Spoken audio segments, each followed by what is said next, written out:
3. Let's find out who the fourth is. And for that, for the first time, we're going to have an all-Finland quarterfinal. So, please join me in welcoming to the stage, hailing from Kerava, Finland, it's Elfe.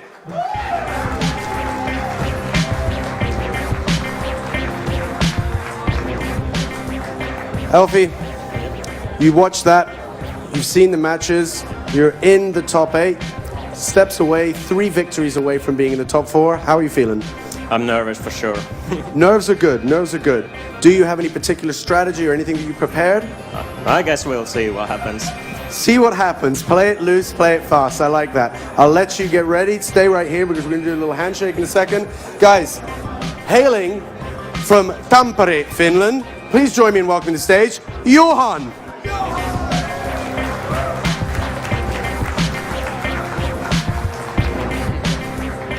Johan, did you happen to catch the last game? What? Did I win the last one? No, did you happen to see the last game? Yeah, I did. Red won, so we're happy here. Team Red is happy. Excellent, excellent. Now, you're in the first Finnish quarterfinal of the day, or an all-Finnish quarterfinal. Is that playing a role at all? Are you familiar with each other? Oh, well, I think I would like to win the guy from Hong Kong, but I'm ready for a Finn. Derek from Hong Kong is the scalp that everybody wants, but you're ready for a Finn. Gentlemen, I'll ask you to come right here and shake hands. Ladies and gentlemen, please show your appreciation for your next quarterfinalists. Come on, guys. I know you can do better than that. This crowd is fantastic. The energy in here is electric, and we are going to get this quarterfinal underway as we find out who is going to be the last of the 4 going into the semis. And for that, I'm going to hand off to the always wonderful Kalaris. Thank you very much, Sean. Once again, as we go into our last quarterfinal, in fact, here, Finland versus Finland. And so far, the games have been fantastic. Make sure you tweet at us with the @ClashRoyale, as well as @KyleAris and @PNDMustard to tell us what you think of these games so far. Because, to be honest, they've actually been fantastic. Really, really good. I think, like my partner in crime, @PNDKetchup, said earlier on, unpredictability is really the word of the day. We've seen some of the best players and most recognized players from literally the world all come together today, 200 of them, and top 8 is basically boiled down to Finland having to take each other out, taking home the prize pot of 15,000 euros today between them, but only one of them can take home the 10,000 top 8, but only one more player can qualify, and one more player will go home with nothing. Yeah, we're guaranteed a top 4 all-Finnish lineup at the moment now here in Finland. They made the game, so it's only just pretty good at the game, I guess. That's how I'm going to kind of derive from that. That's all important. I mean, the game itself has exploded, but that hometown, you're cheering for your boys, you're cheering for your friends, and that really does help you. I mean, a lot of these players, they're all saying they're nervous. The nervous players are winning, so maybe being nervous is good in this game. But regardless, I think if you can really feed off that crowd energy, which there is a lot of today, it can really help you moving forward into the sets, because you've got to keep composed, because if you are moving your fingers to place your units and your buildings down and you are nervous and you're shaking and your finger slips and you move even a single unit the wrong direction, that really could make or break whether it was a good idea to do it or not. Look at this Shakespearean pose of Jonna, Johan even. As we will be getting into this one in just a moment. These are 2 of the most evenly matched players coming into the top 8. They finished 4th and 5th. That's how the seeding works going into it. 1st versus 8th, 2nd versus 7th, etc. But now we are ready to get into our next quarterfinal. Game number 1 here between Finland and Finland. As we already started things off, Hog Rider on the right-hand side with the Barbarians from the hook going the wrong direction. So that's a lot of damage done already. Wow, I mean, that really is it. If you have a few choices right at the start. Do you play patiently and let your elixir build up so you've got more of a preparation to defend and attack? Or do you both attack at the exact same time or place a unit at the exact same time at the start like they did this time? You run the risk of maybe a really aggressive unit getting through, and that's where we see the Hog Rider take so much damage off of Juhan's 2nd tower. Yeah. You can get away with an aggressive Hog Rider sometimes in these situations. If you see something like that Barbarian hook going down, you know it's not really going to have huge impact and is very, very costly. 7 elixir once again. So it's not really an aggressive stance. And the Hog Rider again comes down. Does he have a response? Ice Wizard comes down. I mean, the Hog Rider's already set its eyes on the tower, and that's going to do some big damage. Hog Rider manages to get a couple of hits off, but wow, 138 health left alone already. That was a big commitment. The aggressive fireball into that as well, not bringing it down, means that the skeleton gets on top of this tower. The minions are going to try and take it down eventually. Oh, Juhan does manage to retaliate with his own Hog Rider. This might do a serious amount of damage. I'm not sure if it's going to quite even up, but at least getting some damage on the table. There comes down the lightning, and that's going to clear things out. The thing is if you get down one of these towers early on in the game, it gives you a positional and strategical advantage to be able to place units, or troops even I should say, on their side of that river on the right-hand side if that tower to go down. So committing early to that with a fireball or something like that, it's ambitious, but it almost came back to bite him with the counter-aggression we saw from Juhan. Well, as soon as you get the option to build your units and your buildings and your troops further up, the fact that you can put your buildings there is quite an advantage. I mean, we're not seeing it too much. I assume that's for good reason. I'm sure these guys know a damn sight more about this game than we do. I mean, everyone's playing for the money, right? But still, having the advantage to actually just place it that much closer really puts a lot of pressure if you're defending against it. We'll be playing next time, man, don't worry. Oh, of course. Poison's going to be added on here to be aggressive, not only to try and bring down that bomb tower as well, but also any minions that would be brought in defense. The spear goblins on the right-hand side bring down the tower. And that fireball to try and clean up some of those minions. Good fireball, very important against barbarians, but because it's not one-shotting them at these particular levels, it doesn't do as much. Now, a big difference between both these players right now is Elfie's putting his bomb tower down in the middle to distract the Hog Riders and distract the attacks, whereas Juhan's putting down his barbarian hut behind his tower, so it's not distracted. He wants the units more so than the distraction advantage, but he's not getting it because he is severely down on towers right now. And of course, once that fireball hits barbarians, they're in one-shot range for the tower, so that's very, very important here as a synergy statement alone as well. As he's trying to bring down this tower with 8 seconds left, I don't think he's going to get it with that poison. There's enough defense here for Elfie, and that should push him to a 1-0 lead here in this first of 3 wins. Now, that was a very steady game, really. I'd say that was really quite by the book. I know a lot of our games have been very explosive right now, very sort of back and forth, especially with use of like such rockets at clutch moments. But that was very much just tried and true standard. I know what I'm doing, and I'm just going to keep doing it until the match is over. And he's up himself 1 game right now. Yeah, that was good stuff there. Good stuff. Slow and steady wins the race. But, you know, again, as we said, you know, there's more aggressive tendencies towards the quick Hog Rider, even the follow-up on the fireball on that tower, which unfortunately didn't work out in the end. But it does leave it low for later stages. So it's not, you know, it's not a catastrophic thing as long as you're able to deal with the counter push that we were mentioning before. Well, it's always a means to an end when you try and really chip down one of those towers, because it might not mean much early game, but as soon as a tower gets low health at low time left, it becomes a bit more dangerous. Too true, too true. Now, Juhan is going to be musing over what to choose next here, with Elfie taking that 1-0 lead. And I can understand why you take your time. There is money on the line now. Yeah, obviously, like the bragging rights are a huge deal. Obviously, these guys, they want to be the best. Right now, Finland has come out in force and been very dominant.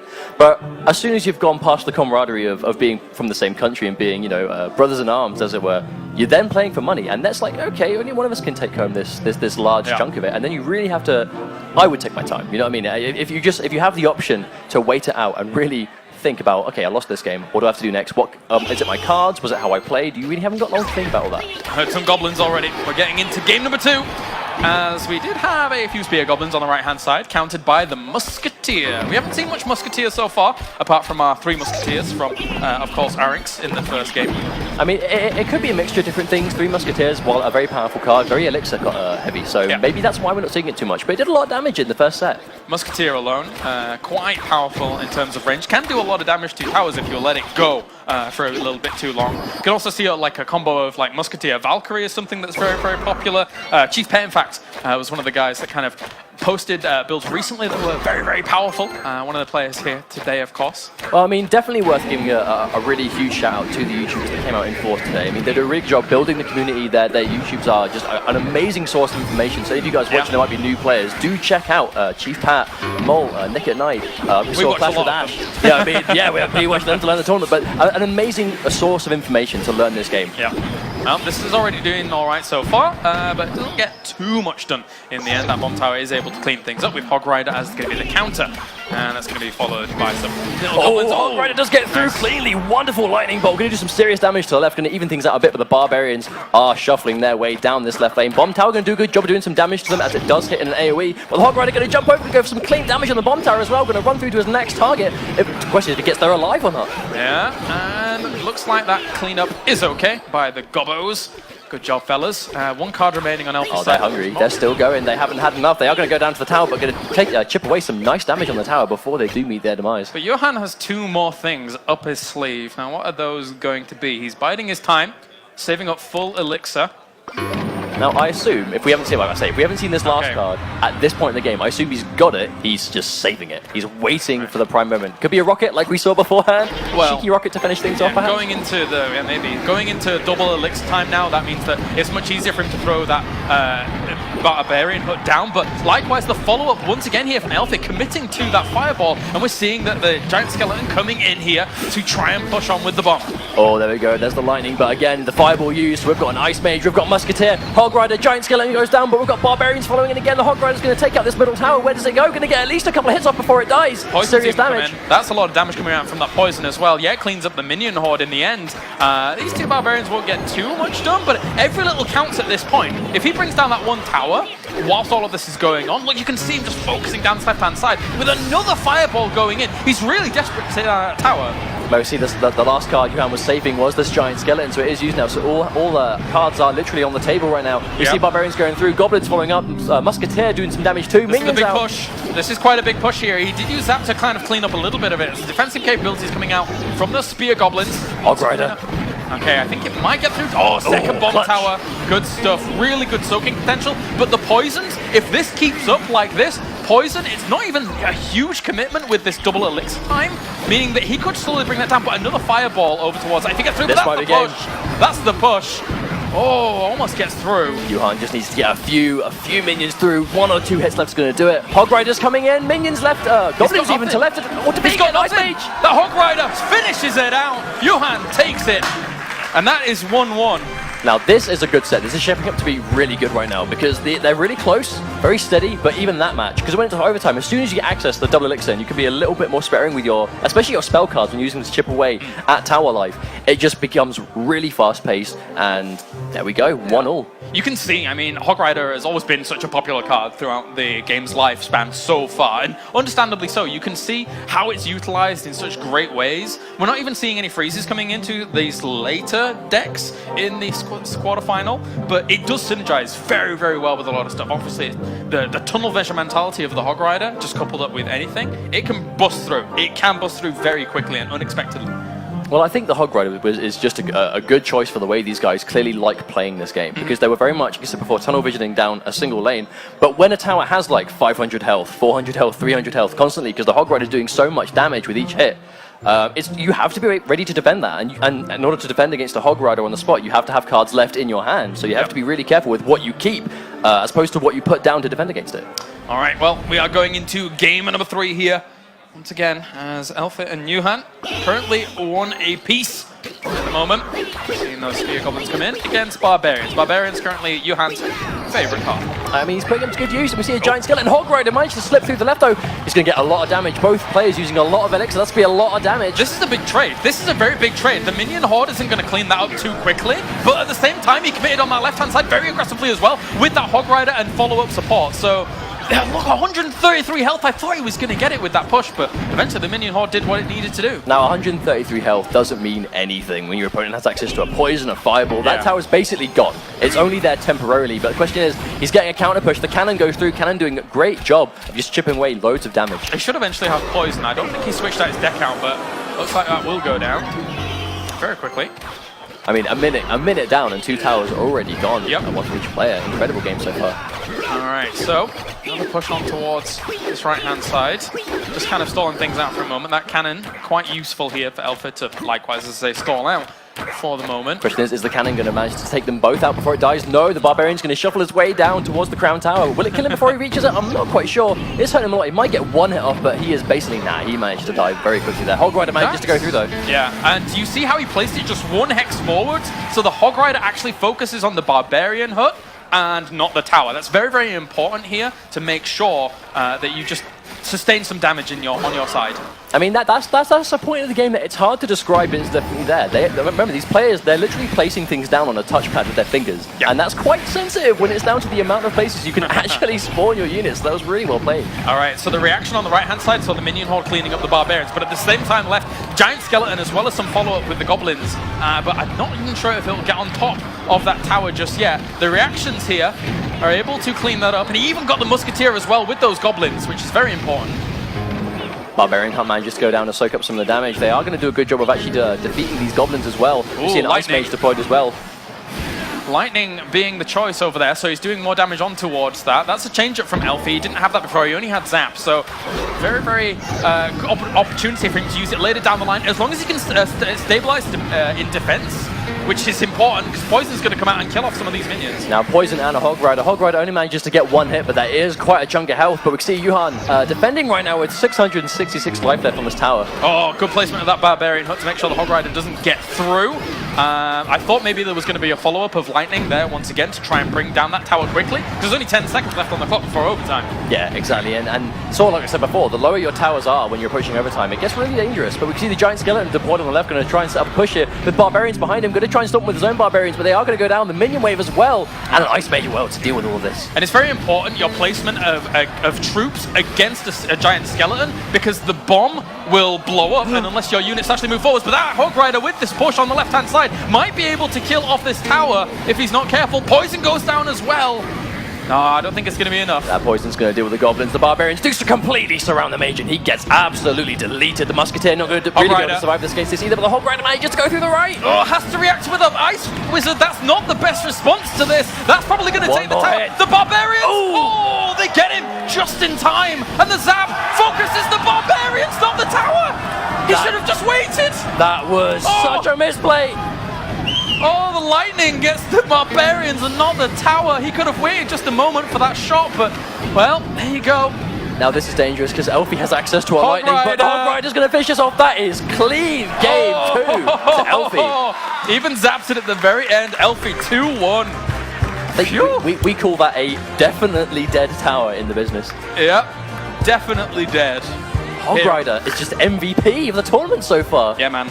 I mean, of course, he's a powerful guy. He's a powerful guy. I would do my replication of him, but I've got a little bit of a cold, so I don't want to do the high squeal Hog Rider guy. Like, it's not easy. I'll leave that to them when they're celebrating with their victory money. Yeah. Victory money will make anybody go quite high-pitched, for sure. Of which Elfie is a single game, literally one game, mere minutes away from playing Clash Royale for at least €1,000. Quite a situation to be in. Yeah, not too bad. Not too bad. Especially since they didn't have to travel too far here to Finland. Their travel probably took a lot less than mine, as mine took 11 hours from Germany. That was an interesting trip, to say the least. I genuinely feel sorry for you. That's happened to me before, and it is not comfortable. I still don't have my luggage. Rip, man. That's having a longer journey than I am, apparently. I mean, your luggage is seeing the sights, I'm sure. I guess so, yeah. I guess I'll see it eventually. All right, we are going into game number 4. Huge thank you for tuning in so far here to the Clash Royale Helsinki Tournament 2016. As it's been a roller coaster so far. On to game number 4, Mustard. Yes, 200 players entered. We are down to a mere 8, and even less than that moving into the semi-finals after this. But only one of these two players can advance to €1,000 and the semi-finals. Elfie currently up 2 games. Juhan up to 1. He has 2 to make a comeback. The Hog Rider goes through the right again. He's going to do some damage, but is probably going to die soon, but manages to get a couple of hits. A couple of hits from the Hog Rider. That's still a chunk. Yeah, a couple of good hits followed up by the Goblins that made that distance as well. So the opportunity for that Hog Rider to tank up some of the damage whilst getting Goblins behind it that generally are very squishy, can't really get that far forwards, but they were able to clean up and help the Hog Rider, even get a little bit of damage afterwards. Really good unit composition, that Hog Rider and Goblins. Especially when you're putting the Hog Rider in first, because the Hog Rider is going to be the first thing at the tower, so the towers can go for that. So if you have these high damage but very squishy units behind the Hog Rider, they're all going to get some big damage, and the Hog Rider's going to be the first to go. And we see the Lightning still instilled here by Elfie. Does do even more damage, and right now, Elfie is in the driving seat.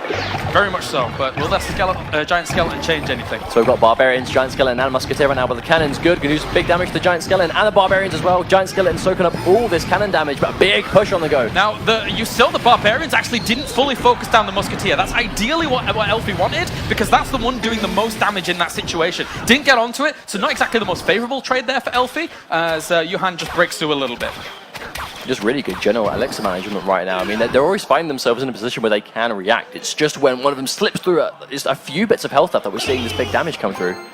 And we're seeing those little spear goblins getting on through, doing a little bit of damage, of course, but now that big commitment of elixir over towards the barbarian hut gives extra targets for things to, once they go across, not necessarily focusing on that. So Hog Rider is something that's not as useful right now unless it's got a big push behind it. Well, I guess in this situation, it's a question of, are you willing to trade 2 of your elixir for a couple of hundred of tower health? And this situation where you're trying to chip down a weak tower, probably for the most part. I mean, all Elfie has to do now is sit back and play his defensive game. He's even getting aggressive on the left-hand side, which is actually really smart here in this situation, because later on, all he has to do is lightning that tower a few more times, but that's a big push on the right-hand side that he might not have full... Oh, the double cannon actually was able to reroute that very nicely. Now, the Barbarians placed on the left to defend the tower, perfectly placed, because they completely pushed the Hog Rider away before we could do some serious damage, and they're actually going to still be alive to split off on this aggression here. It's a lot. The minion horde at the back is cleaning up some of the higher DPS units, though. And that will push it away, saving his tower for now.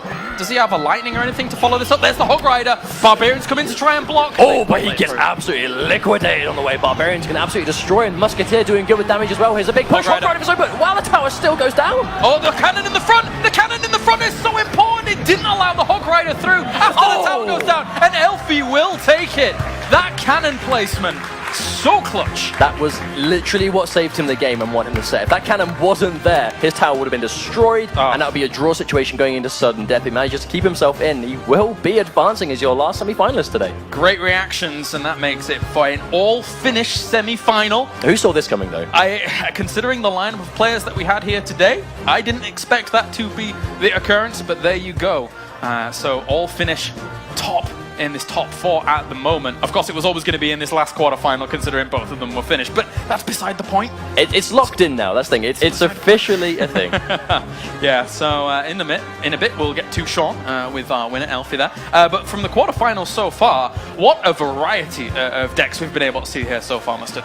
I know, it's been absolutely wonderful. I think my favorite thing about this tournament is this is a wonderful way to show off Clash Royale. It's a free-to-play mobile game, and it's still relatively in its early stages, especially if you're looking at it as a competitive game. You know, they're playing for money today, players from all around the world. They're playing for bragging rights. They love the game, literally from all over the world, but they're playing for money as well, obviously. But it's the fact that it's such a new game. We've got so many of these players we haven't seen before, doing really well against established, popular players. I mean, I'll be totally honest with you. This game alone has completely changed my view of mobile gaming. Yes. Like, because of how good it is and because of the potential in terms of competition that you can actually get from this game. So that's how good this game is. That's coming from an avid PC master race guy. Like, that's how that goes. But anyway, we can check in with Sean, who is with our next semi-finalist going forwards. I am indeed Kalaris Elfie. Yes. That was down to the wire. That's got to be pretty intense. Yeah, for sure. I don't know. I'm just happy that I won. Happy is good. Happy is good. Now I've got to ask you, you know, my hands sweat when I'm in an intense moment in a game, and I can imagine up here and playing in front of these guys, that's going to happen too. How do you battle that? I don't know. I mean, for sure my hands were shaking when I was playing, but you just have to deal with it. Just have to deal with it. Your opponent, Finland, all finished here for the quarterfinal. How was it playing? I don't know. We'll see. Hopefully I can take someone down, but... Well, you are our 4th semi-finalist of the day. Guys, a round of applause. Come on, guys, a round of applause.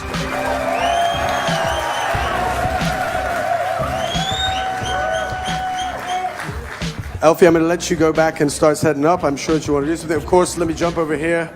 Commiserations, I'm sure you're not feeling great. Anything you want to say? What? Anything you want to say? Well, I feel angry. Angry is understandable. Guys, a round of applause.